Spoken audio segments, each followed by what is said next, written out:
Hey everybody, Barry here again. Continuing on with the build, and I got some more parts. What we had come in today is my oil filter relocation bracket. And this is Trans-Dapt. Part number is here somewhere. 1028. That's a 1/2 inch NPT port, and it comes with the part number for a Fram filter that you can just interchange wherever you go. Let's open it up and have a look. And it comes with stickers! Because who wants to buy hundreds and hundreds of dollars worth of parts if it doesn't come with stickers? That's like one of the main criteria. And here we go. Here's our oil filter threaded piece that the filter itself screws onto. And our bracket. It looks like it's like billet aluminum. That's cool. Oh no, it's steel. Sick. So this is where our oil lines will go in and out. And here is the port where the filter will screw on. We got that out. That'll screw on right here, assuming I don't cross-thread it and mess the whole thing up. Good stuff. Let's go grab a filter off the shelf, see what we got. So we need a Fram PH8A. So I went up and got on the interchange. It was the best thing about working at a car parts stores. All this stuff is like right there.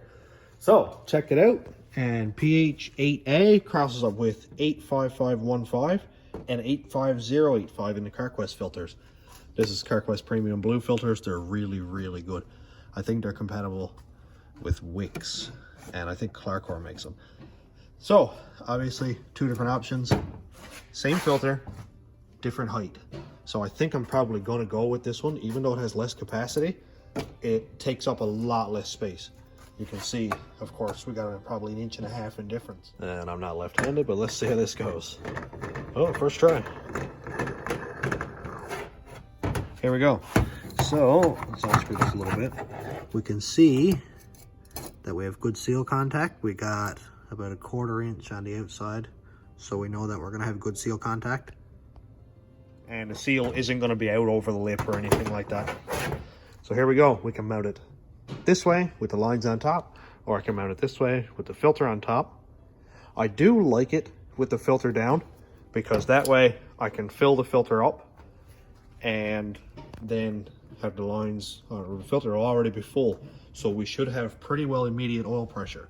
If not, then the pump has to fill the filter up first and then put it out the lines and then get to the engine. So I may see if I can adapt it. I'll just get some 90-degree NPT to AN fittings or something like that, and I'll make some hard line for it. But this is a really, really nice kit. Looks really good. So we're starting to get somewhere. I got the oil filter relocation kit pretty much all ready to go. What I end up finding is these PEX 1/2 inch NPT to 1/2 inch. So these go in here. I just got to use some thread sealer. It's not a big deal. And this one I had to file a little tiny bit to make it fit, because it is very close.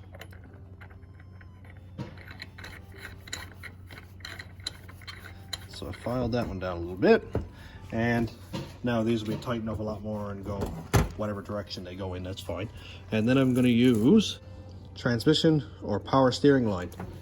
It's oil resistant, 200 PSI, which is more than enough. It's barricaded hose. And all I have to do is put it on here and use a real good heavy duty clamp or a crimp.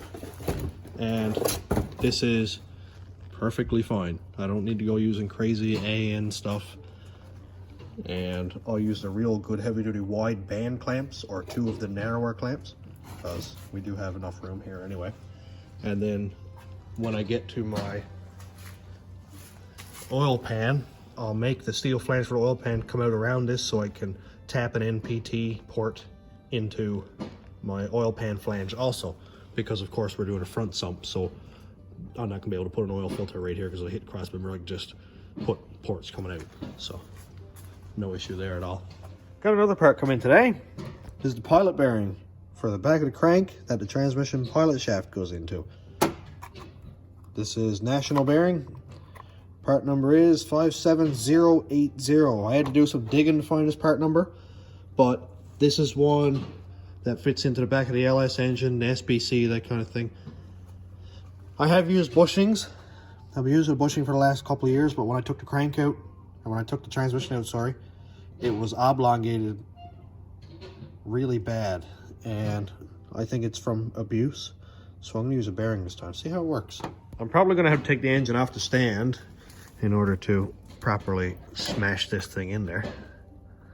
Maybe not, actually, it might work. Smack it with a hammer, see what happens.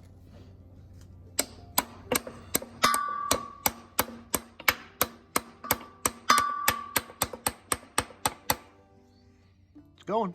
I had to pull the camera out of it because it's kind of in the way. But here we go. We got a hit-in flush. No damage or anything. Ready to bolt the flywheel and the clutch on. Here's our newly freshened up flywheel. I'm just going to put it on a little bit. Just put it on, try to straighten it out, make sure it's in there square so we don't warp anything.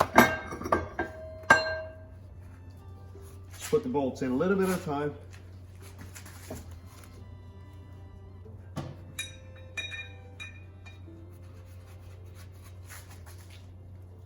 Just to make sure it sits flat and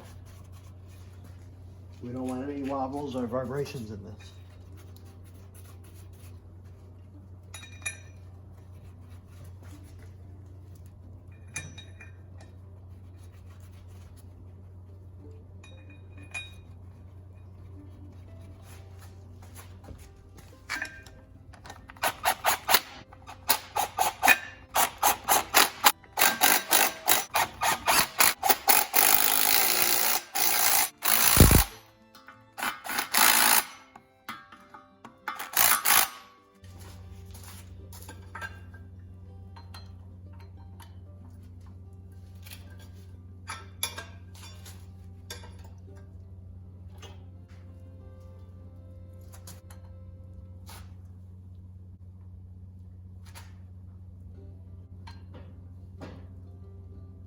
I'm gonna go ahead and pull the intake off because I do have to put the LS1 intake on, and this one's no good to me at all like it is.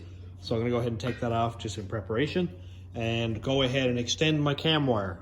Bring it from back up here to cam sensor wiring and bring it up and extend it to the front cover.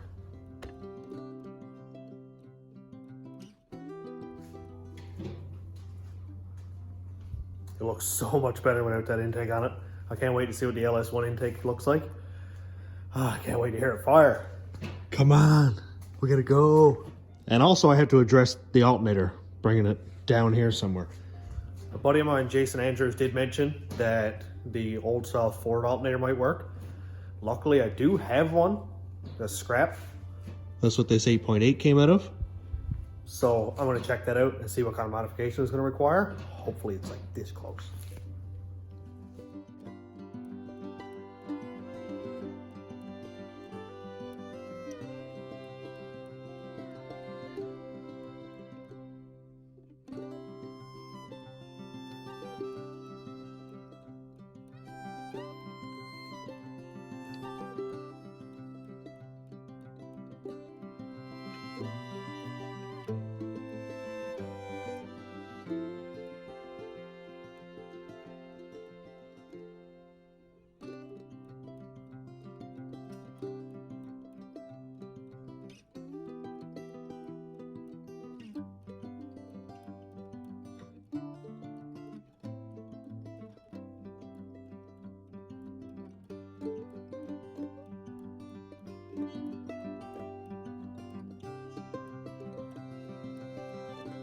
Sensor is all done, wired up and plugged in.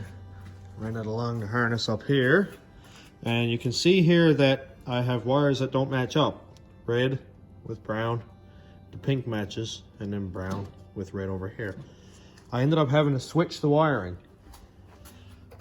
This short pigtail was supposed to do it for me, but the plug-in here, you can see, is different than this plug-in. It has the alignment tab over here in the middle rather than over out on the edges. So my cam sensor plug-in wouldn't actually plug into this anyway. So I thought it was just as easy to switch the wiring back here and now it's all done. I'll go ahead and tape and loom this and get a couple more sensors plugged in. We're getting really, really close. The only thing I'm waiting on now is the intake manifold, and I think that's coming tomorrow. So, a lot of work left to do. I grabbed a battery, hooked up some cables to it. Now we're gonna test the starter. So let me grab my solenoid wire. Now I still got all this to hook up before it'll actually fire and a fuel pump and all that, but let's touch our solenoid wire and see what happens. There we go. Starter works, turns over, he's solid. So, success so far. Woo! It may not look a lot different, but I got a lot done tonight. Fuel pump and PCM wiring is done. Just gotta hook this to the fuel pump. This one here to the ignition switch. PCM wiring is all hooked up. IAT, map sensor.